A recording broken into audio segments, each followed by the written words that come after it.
Ladies and gentlemen, welcome back to Satisfactory. I'm AxionEvolved. And last time, we spent a fair amount of time kind of getting this complex ready. We started getting some nitrogen.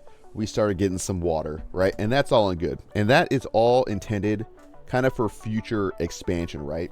And, you know, I'm going to be honest right now, right up front with you guys. I lied a little bit. I said I would have numbers. I don't have numbers. Look, I don't have numbers for aluminum. Sue me. But we're gonna move. I have a good reason though. I have a good reason. And it has to do with the fact that this game is super complicated and there's a lot that has to happen before you do other things, right? So today we're gonna kind of solve some of those problems, right? And we are still gonna touch bauxite. We're gonna do that. But that whole process is kind of I'm not kicking the can down the road. I'm just saying it's going to take a little bit, right? So with that out of the way, let's hop right into this. So now I'm looking down here. I'm looking at my base. And I've already kind of identified this upper level as the location that I want to do aluminum, right? So I think the natural first thing to do, right?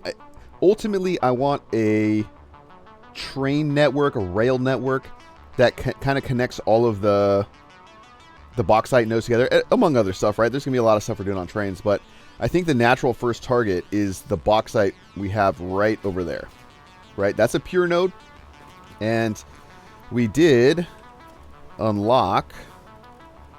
We unlocked Mark III miners, right? Now, there's a couple issues with Mark III miners. Number one is these guys.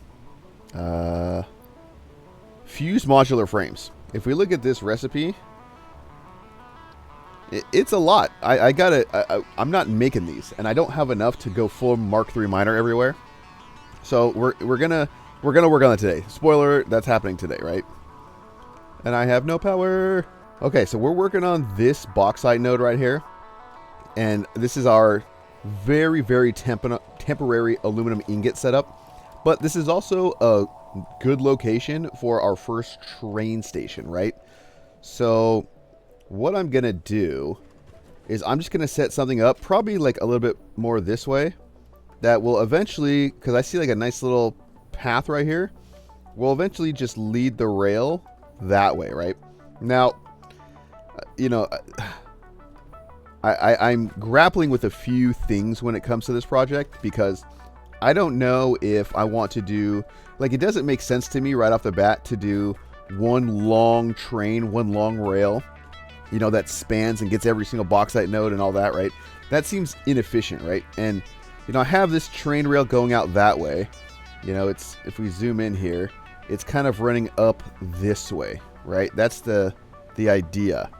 So, so up here, kind of coming this way, right?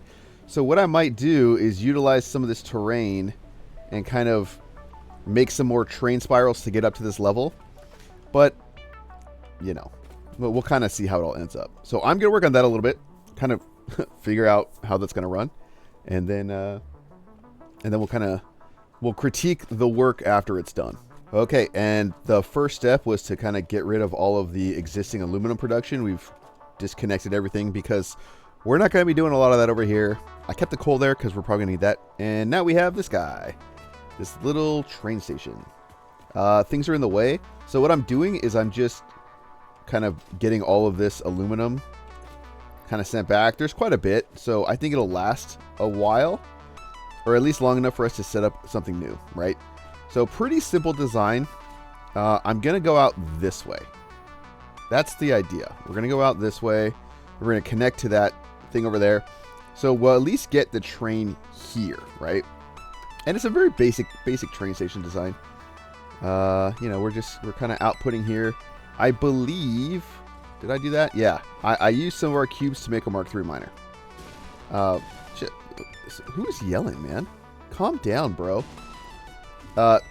Obviously we don't have Mark VI belts, so we're not getting the full 1200, but we're getting 780, right? So I figured I might as well get it set up for what we have, but also make it kind of ready for the future, right? So pretty simple process. Now, I'm going to run these rails, okay?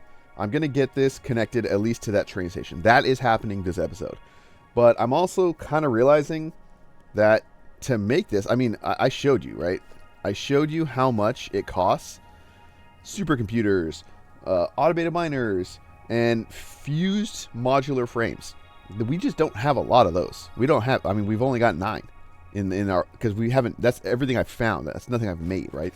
So I'm going to have to modify my plans a little bit, and we're going to need to start making some fused modular frames, because we're at least going to need them for just this process, right? Just getting these Mark III miners everywhere and all set up, right? So that's kind of what's going to happen. So I'm going to hook these rails up and kind of show you the path, and then you guys tell me what you think.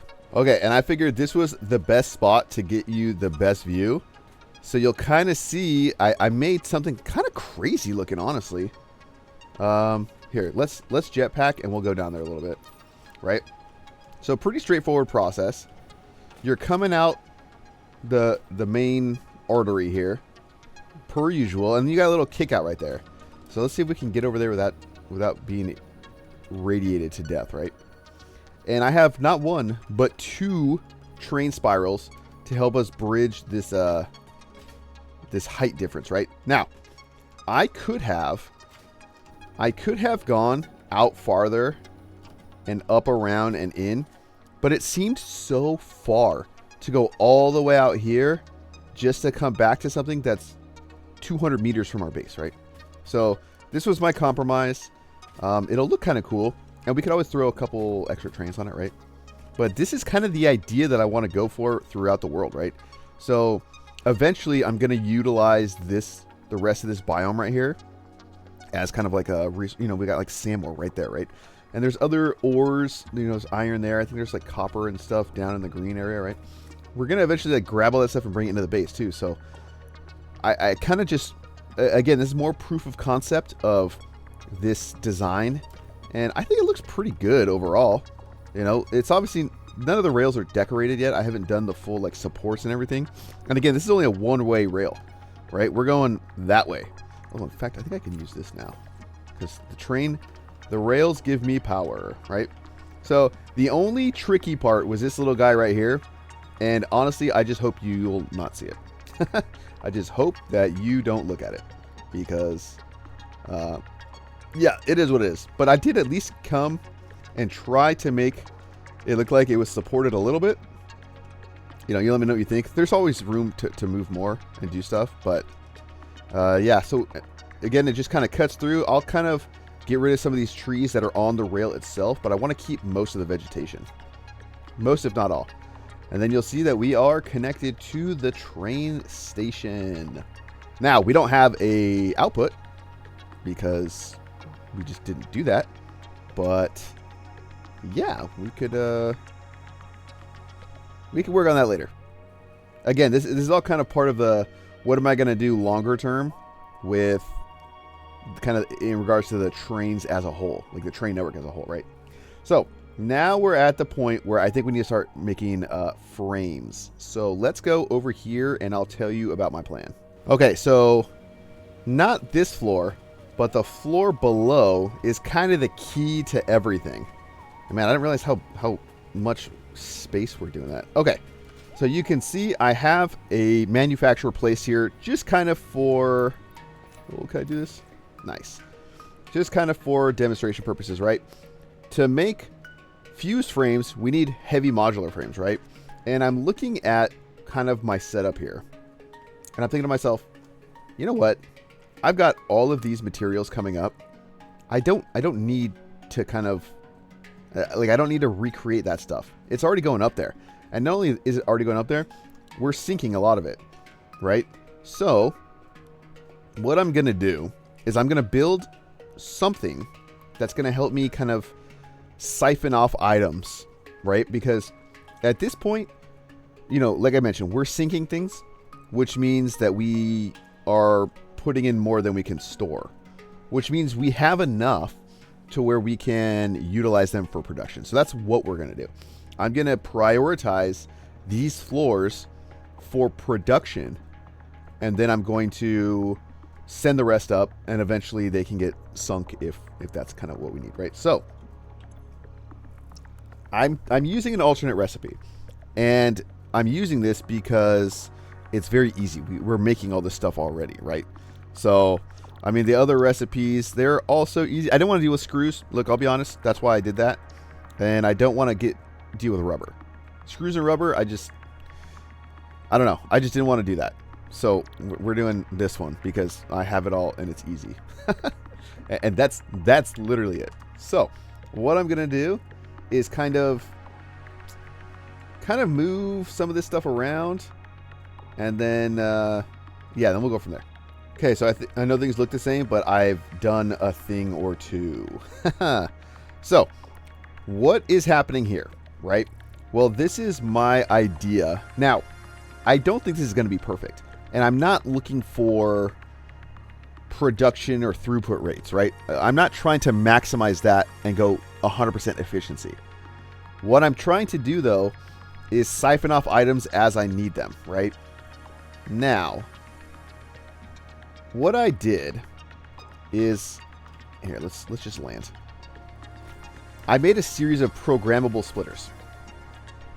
And the idea is, when these items come up, so for example, this is a quick wire belt, but there's other stuff, you know, because this is 3 trains that coalesce, although there's only two items right now that are coming up this way. So what I'll do is I'm going to do something very similar, right? I'm going to do probably any undefined.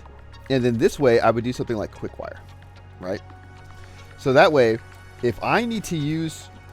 Do I have no power? If I need to use quick wire, what I can do is just take a belt and come off this way, right? And then boom, quick wire I have available for whatever I need, right?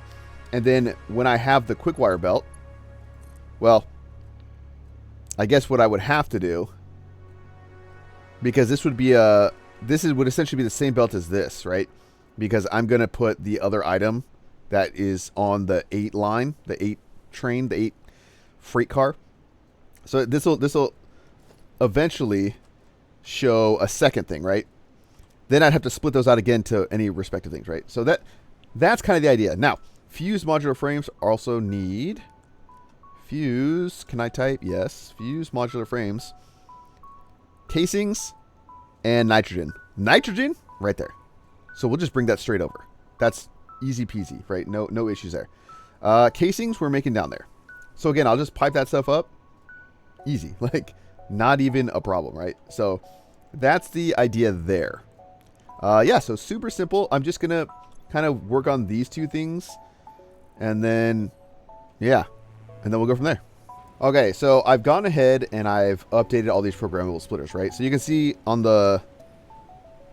Here, I kind of went through and I figured out what is going into each bin, right, by item type. So I've gone through and I've updated these programmable splitters to account for that.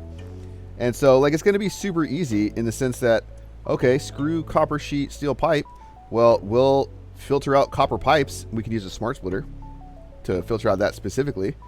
And then send that in, you know, easy peasy.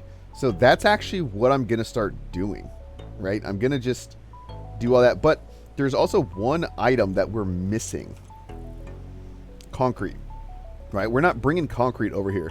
So what I am going to do, right? I'm going to utilize a relic of the past that has been sitting lonely for far too long.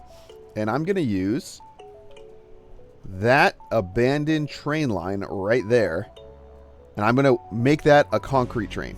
So those train stations in there, we're just going to start exporting concrete from our starter base to that train and bring that over. Now, I'm not going to, because concrete, much like wire and quick wire, has a 500 stack size. I don't think I have any on me, right? But yeah, concrete has a 500 stack size. I'm not going to put it in the lift.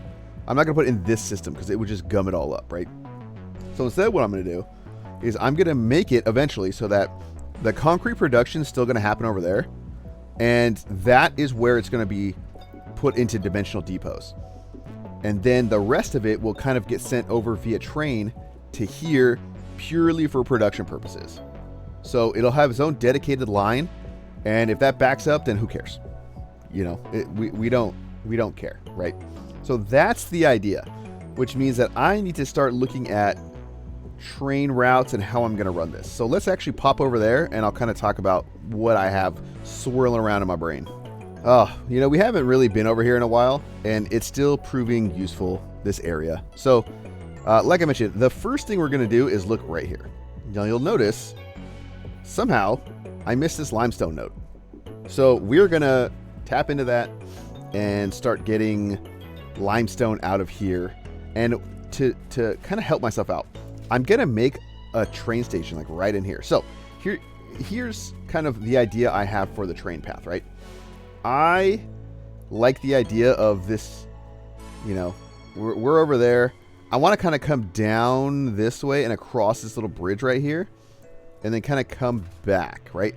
So it's going to kind of, the path will kind of be this way, kind of down here and around into a train station in this general area, and then loop down around and get onto the tracks, right?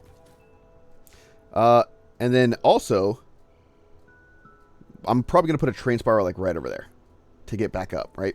Because I don't... Here's kind of what I'm trying not to do, right? And this is a philosophical decision that, you know, you can make for yourself. And I may break this, but for now, I'm not. I don't necessarily want to cross train tracks if I can help it. And what do I mean by that? I don't mean that I'm not going to do junctions. Obviously, I don't have an issue with junctions. What I mean is that I don't necessarily want to do something like... Here, let's see if we can kind of get this... Right? For illustrative purposes only. I don't even know if this is a good spot to do this, but... It's very common to have something like, oh geez, hopefully this fits here. You know,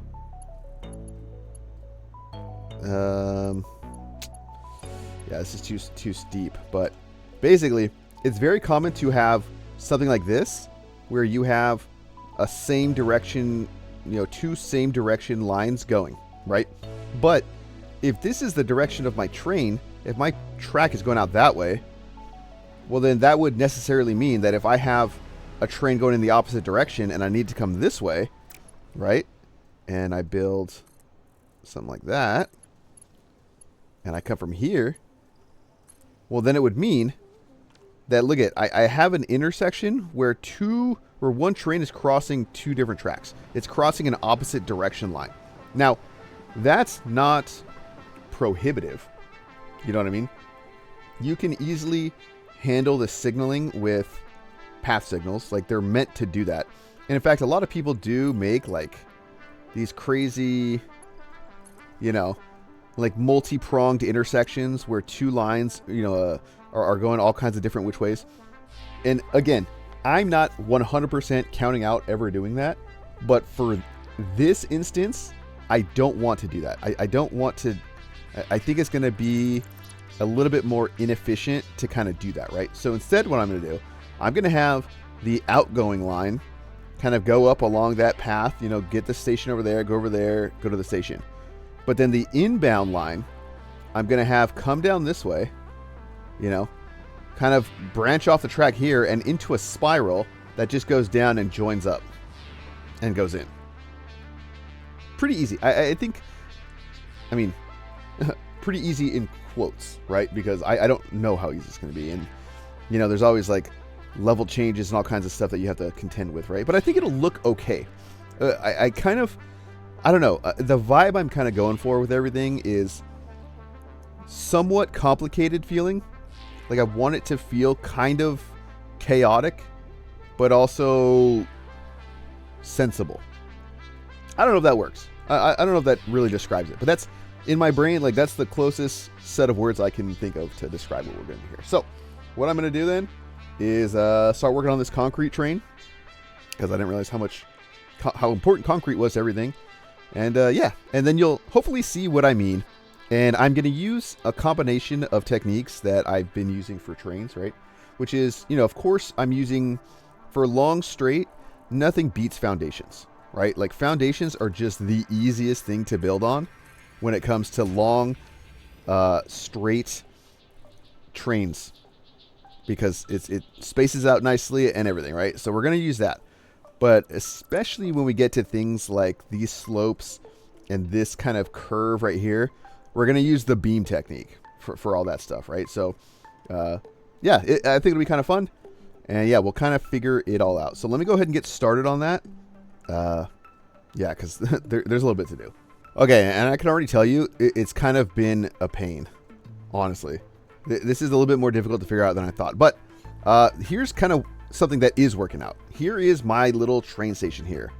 And on top of that, I've tried to make, and this is something else that I want to try to really do. I want to make these kind of like structures that look good, Okay, I guess I have no power over here. So what I've done is I've actually started utilizing some blueprints. Now, I'm running into some, so I mentioned the train spiral, right? I wanted to see if it would be possible to kind of get these in here, and I just don't think it is. You're not seeing the first iteration of this, honestly, but yeah. So the incoming line, the inbound line, this will probably go away. But for now, I think it looks really cool, And one of the things I want to do, and I need to build this into other locations, right? Even though this train will only ever, well, I won't say that. For now, this line comprises of a single train that is dedicated to concrete. I like the idea, and I think it's a good idea to build in these bypasses, because you never know, right? You don't know what the future holds, and it would be a shame if you had to go back through and retrofit this stuff, right? So I did this specifically for this train station. Where are we? Oh, it's not going to show, is it? For this train station, Steel Out 2, the one that's coming out of the main base, because all these other stations are going around it, and that way these ones specifically can bypass this station without having to go through it. Whereas like the steel, this one, when you come up it, you don't have a choice but to go in it, right? So that's one of the ones I'll need to retrofit. But I think this is a good technique to use in general. So a little something to think about when you're doing that kind of stuff. So as I mentioned, utilizing foundations for long straight stuff. Now these guys right here, these are beams. These are beam curves, because you can't always get the right pitch with ramps, right? But you can see we're going, and again, here's the other thing where beams really help, right? I'm going from this straight location to another flat location that is not the same, it's not even, I don't know what angle that is, right? So a downward turned rail, beams, and you can see the beams. I have the beams right under there, right? So you can see kind of what I'm doing there, and it just makes it so easy. So the beam technique, definitely something to put in your toolbox when you're making rails. And yeah, and again, this comes back to my philosophy, right? So this, obviously, because I'm in the US and I'm right-hand drive, this is the direction of travel, which means this line would eventually need to get onto this line, right? And bringing it this way, I can't think of a good way, and it's especially complicated with the angle we have here. We're not on something level to the world. I can't think of a good way to bring the inbound from over there over the rail and attach it onto here and still have it look decent, right? So that's why I think I'm scrapping that side. The outbound will be fine. No worries there. So yeah, next time you see this, which will be here in a second, we're gonna kind of change things. And also, you might have noticed I've been working on a main gate. I don't know, I just glossed over that. Yeah, I've been kind of working on something for these trains to come in, and this is what I'm working with so far. I think it's not bad, honestly. It's kind of a little bit of a, let's say, a twist on some support stuff I did. Like, I already used similar supports over at the coal power plant, but I add some lights and stuff, you know. In fact, we can make it dark if we want. And you can kind of see how it looks at night. Not bad. I'm considering, kind of once I'm in the decor phase more, you know, adding lights and things like that, and kind of just maybe letting the day-night cycles go naturally instead of, you know, it's a lot easier to record and do all that stuff when it's daytimes and everybody can see. But let me know in the comments, right? Because I do want to incorporate lights and things of that nature. And I want to make sure I don't die here. Oh, actually, you know what? Let's put this on. And I can fly. But yeah, it's pretty simple. I mean, you know, in the age of technology. Hold on, let's let this go through. And they fit without clipping, so I think that's kind of cool. So we'll go in. You know, I wanted to make like walkways and things like that, and do, you know, lights and all that kind of stuff, and just kind of make it look cool. But, you know, we'll see. But I think it's looking pretty good. Like, I want this area to, again, complicated, but still, like, functional and efficient, right? So that's the idea. So anyway, let me finish up this train, this concrete train, so that we can at least, like, get it going. And then, yeah, we'll go from there.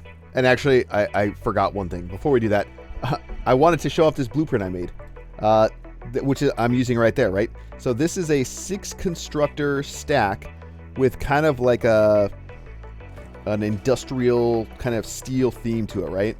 And I made this because I want to start, you know, I have these blueprints, right? I have the ones where you just have a stack of 4 in a row, and those have their place. And I have it for refineries and all that stuff, right? But I wanted eventually, like, I want to break up that look, right? And so what I'm doing is I'm kind of tending, and I've seen a couple people do this, right? Kibitz, right? One of his newest videos, he's kind of, let's say, going modular, right? Neelaus, if you guys have watched his stuff, he did his whole Satisfactory playthrough just making tileable blueprints, right? I want to get the same benefits as that without necessarily committing to doing that, because I do, you know, I like the idea of having a blueprint where, let's say, you know, like, let's say there's multi-stages, or in fact, let's say we're talking about aluminum, right? Where to go from bauxite to aluminum scrap, it's like 2 refineries. Let's see, 2 refineries, a smelter, right? 2 refineries and a smelter, right? I think, right? Aluminum ingot. Yeah, right? So you get 2 refineries to get to the scrap, and then a smelter, right? If I could make a blueprint that incorporated both refineries and the smelter, so to the point where you input the bauxite and the water in this case, and you output the aluminum scrap, and then I can kind of make it look kind of cool, that would be kind of the gold standard, right? That would be the goal, because eventually, like, our main base is big and we've got a ton of space, but we don't have as much space as you might think, right? Like, I can't necessarily do 100% of my manufacturing in this base without just making it massive. Maybe there's a world where we do that, but I don't think it's this world, right? So if I'm going to have kind of like dedicated production areas outside of the main base, I want them to look okay. I want them to kind of have their own identity, right? And that's kind of what I'm trying to do with this blueprint, right? I want it to look like it could exist in the world, and, you know, kind of just be a little bit more interesting than just 6 constructors in a row. You know, so that's what I went for here. And again, it's pretty simple. It's just 1 input, and I think these are, yeah, so it splits everything. So you input here, they are not set, right? Because I didn't want to make necessarily, like, if I'm doing a big project, like when I make the aluminum blueprint that I'm eventually going to use, I'll set the recipes in the blueprint, right? Because I'm not going to be going around one by one and doing all that. So dedicated blueprints where they're only going to ever have one use, I'll set the recipes, put in the power shards, all that stuff, right?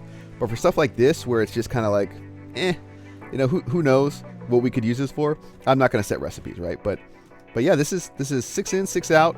And so you input here, you output here. You could set this up, or is it outputting this way? Oh, it's outputting this way. Is it inputting this way too? No, input there, output there. Okay, that works too. I mean, I used it, so you think I remember, right? But yeah, I mean, what's nice about this is I think in theory I could bring those up and stack another one of these on top of it. You know, I think if I was going to make this stackable, and that's a consideration I'll probably have to do in the future. This is kind of the first one where I'm really trying this technique out. What I'd want to do is maybe put, you know, 2 more of these, right? Something like that. So kind of like finish that off, and then put another, like, and then do this, right? Where you come up.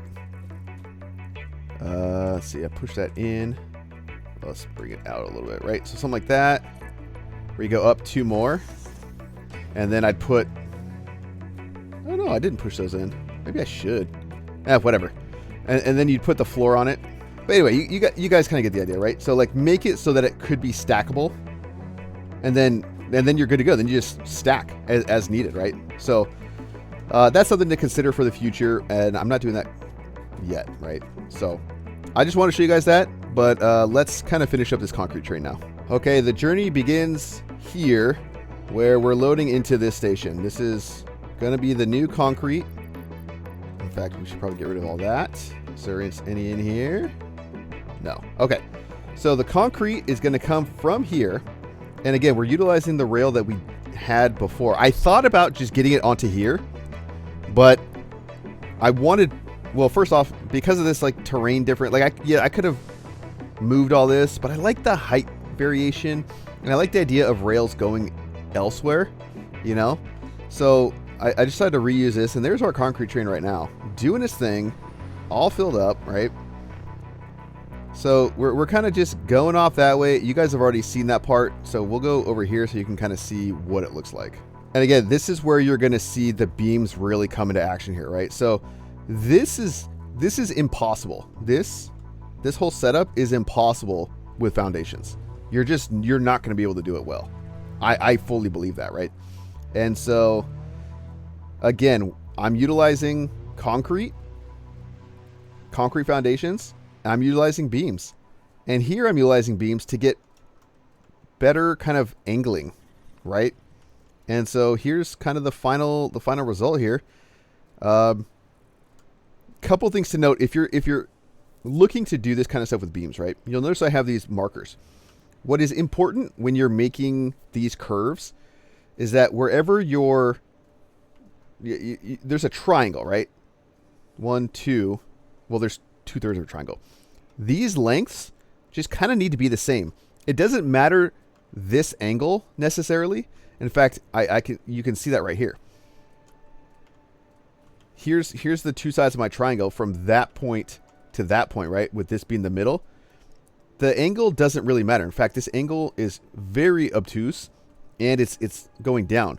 But I'm still able to kind of, when I start my turn here, you know, it ends up like exactly where it needs to be, right? So that's how I'm able to get this kind of stuff. And then again, it just goes down, and you'll notice like everywhere you see these beams kind of sticking out, that's where I'm measuring these curves to make sure I get them right. And then the rest is just kind of a straight shot. And then of course, I do still have, well, let's see if I run out of power before I get to this thing. I have my spiral, which I think looks good. I think it looks fine. And it's kind of, you know, maybe it's kind of cluttering up the front gate. That was my only worry. But I think that's fine. I think that'll work. If I have to do it some other way, we'll see. I've already put enough work into this, so I don't think I will do it another way. But yeah. Okay, so this was a lot of video time, kind of talking about concrete train and how I'm going to do concrete train. And now let's actually use concrete train, right? It's already set up over there. In fact, let's hop right over there real quick. You see all the signals doing their jobs, kind of keeping everybody where they should be. Good job, guys. What train are you? I don't know what train you are. I should name these trains, but here's kind of like our split right here. We got a block signal back there, kind of nice. I need to still signal for the concrete train. Yeah. Yeah, because it's just one big block here, huh? So we'll do this. But yeah, this is the concrete train, and this is where we're gonna kind of put everything. Here, I'm gonna put another block like right here. That way, when the train is in there, it doesn't like tell this that there's a block, right? So the idea is that the concrete's going to come in here, go up to this level, right? This is kind of like the designated sorting level for everything. And I'm going to probably just have another lift somewhere over here that goes up. I think that's just the most efficient way to do that. I ended up having to do this kind of intermediate floor right here because we added that up there, which offset it. So that's the whole purpose of this thing right here. So yeah, so now I'm going to go ahead and we're going to do heavy and fused modular frames, and I'll kind of show you how that all worked out. Okay, so here's our concrete. It's coming up, and again, I have it set up this way in case we ever do want to send it up, but I probably don't need this, you know, or in some case where we have something else coming up this lift too that needs to go out, right? So here's kind of the rough idea on how the heavy modular frames are going to work, right? I've updated this to 3 per minute because the fused modular frames need 1.5, and then I also want to have some for myself. So the output for now is splitting, and you know, this is kind of the nice thing about this setup. It's just going right back to this merger, and I've already got a box set up for the storage. So eventually, these guys will just make their way up, go into their box, right? Long term, this will mean more tickets. You know what I mean? So what I'm going to do now is I want to put the fused manufacturer, like, I don't know, like right here. Something like that, kind of right next to it. Oh, I'm sorry. We don't need a manufacturer. We need a blender. I'm going to put the blender like right here. And the blender only takes, again, this is only going to take a couple things, right? Because there's only one recipe that I at least have. 2 pretty easy things. One we already have here. Nitrogen is really easy to get. We just literally need to bridge it from there to over here. And then get the aluminum casings up. So that's pretty simple. So I'll just kind of hop right to that. So as I bet you can gather, I just sent up the casings this way. This is coming from the temp setup way down there. Eventually, though, this can be a little bit more formalized with when we start producing everything up here. But for now, it's just coming that way. Like I mentioned, the nitrogen easily sent over. So we've got all the stuff that we need to get this blender going. And we are making how many? 1.5 fused modular frames per minute.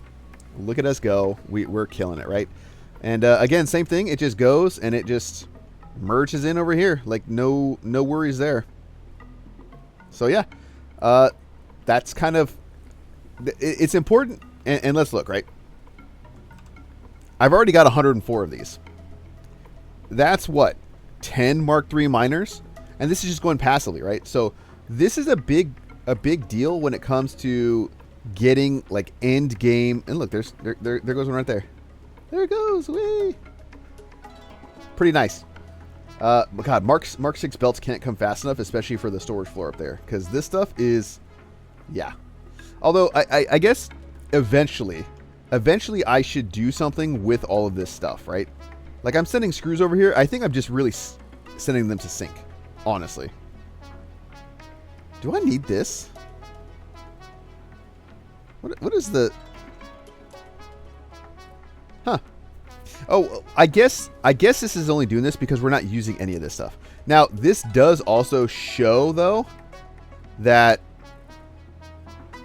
this system could have its issues. Because right now it's struggling to get through screws, you know, because there's a bunch of screws.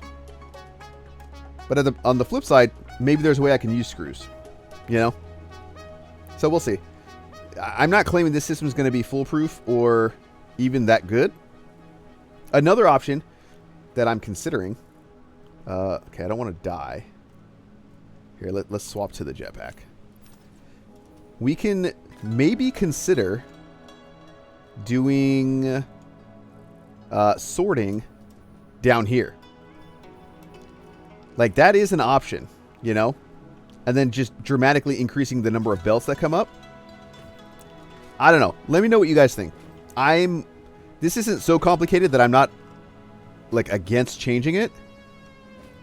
But it's still, like, a fair amount of work, right? I think if I'm using it for, you know, if I just get rid of all these. Like, I'm trying my best to not even use screws. Honestly. But anyway, yeah, let me know what you guys think about that.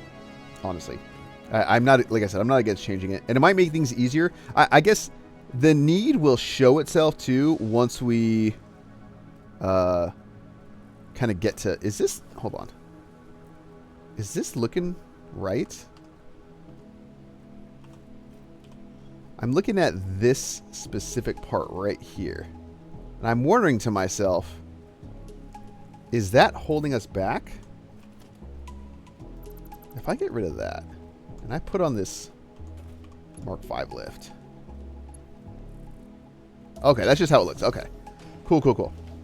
Okay, so before I end off, I want to show you guys the final, not this part of the concrete setup, but how I changed the starter base. Because I think, you know, the fact that we're not doing all this concrete here, you might be wondering, like, how is it getting depotted and all that, and how do I modify things? So let's just pop right over there. It'll be real quick, and then we'll call it a day. Okay, so this is the first thing you might notice, right? This is the new setup for concrete being depoted. Now, I know it's late in this playthrough, but if you're watching this far and you didn't know this, you can have multiple depots putting the same thing into the dimensional depot, right? So right now, what does this mean, right? Well, any one depot has a 240 per minute upload rate, right? But that's just for this depot. This depot also has 240, and this depot also has 240, right? So that effectively means, what is that? 720, right? 24 times 3. So I have really a 720 item per minute upload rate because of this. And the way that'll show, right? If I just take some concrete out, you'll see it go up in multiples of 3 because each one of these is uploading, right? You see it right here. So that's kind of an easy way to get over that one upload rate for items that you're going to use a lot of. And concrete is one of those things. I could really, honestly, like, make even more of this, but, you know, I'm not. And so what I also did is I didn't overhaul this concrete setup, but I tried to make it as fast as I could, given the constraints, right? And this is where better belts, better miners comes into play, and power shards. What I did is I overclocked every single limestone node that was feeding this system to the max. I'm not even looking at the numbers. I just maxed it all out, right? And then from there, I did Mark V belts on everything. So we're getting up to 780. And then I just doubled these overclocks. Again, you know, it looks like we have some inefficiency down here, meaning we're probably not feeding it all the way. But that doesn't matter to me. I'm not going for efficiency for this. But we're using a ton of concrete, and we're going to be using a ton of concrete. And I want to have a lot of concrete at my disposal, right? So that was kind of the idea here. In fact, how are we looking in here? I'll put you in there. You're full, and you're full. So that's good. That means that'll eventually go in there. What I don't have is an overflow. And what I'm not going to do is make an overflow. Because if this system stops, it's not a big deal, right? So that's kind of what I want to show you. But this is also, let's say, an example of how things could change, right? We could, now that we have the technology and the belts, we could go through and really overclock all of this. All of these. Did you hear that? I didn't know that did that. The glass sound. That's so funny. Sorry. But yeah, we could do that with all of our production lines. You know, AI limiters, we could just do it all, right? It gets messy in the sense that you need to make sure that you know, your belts can handle. Like if you're going for efficiency, you can't just do that. You have to actually like take the numbers into account.